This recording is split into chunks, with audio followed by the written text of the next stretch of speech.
This government is so stupid. Why? Mom! Not the government.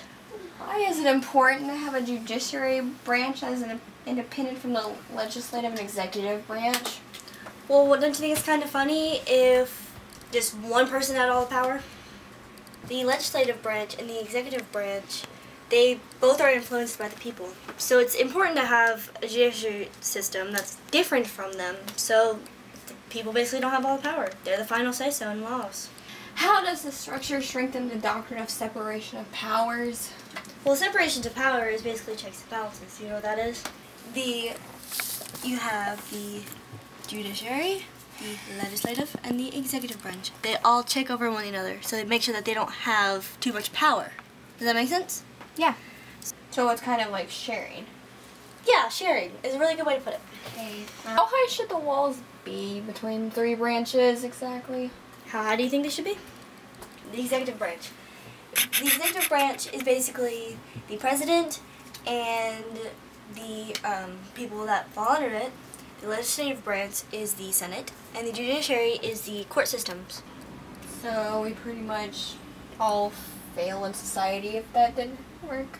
We basically need the walls to be the same, because if they weren't, one would overpower the other, and it would just end terribly, and the power needs to be evenly distributed.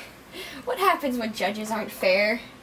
When judges aren't fair or impartial, they're basically exercising their power. They're being mean. They're being unfair to the people. That is the only instance where they're unfair. Basically, when they're unfair, they inhibit people from getting a fair trial, from just basically getting fair. I mean, if you were going to jail, would you really want a judge to inhibit you from going to jail? Considering the powers granted to the three branches and the checks and balances of each branch has over the others, would you agree with 10 that the judiciary is the least dangerous branch? Why or why That not? sounds like an opinion question to me. I personally feel that they are the most dangerous branch because they're the final say-so in the lawmaking decision to you know the Constitution? They make sure that the laws are constitutional or not. And if they're not constitutional, they can't pass the law. Anything else? No, I think that's it. But I still don't get why I gotta do this. Because it's government. And you're going to be my little politician. Oh, I don't want to be a politician. No, you're going to be a politician. I want to be an astronaut. No. Oh. So rewrite this, make it actually look good, and turn it in tomorrow, and get an A. What if I don't get an A? You're going to be doing the dishes for a month. Oh.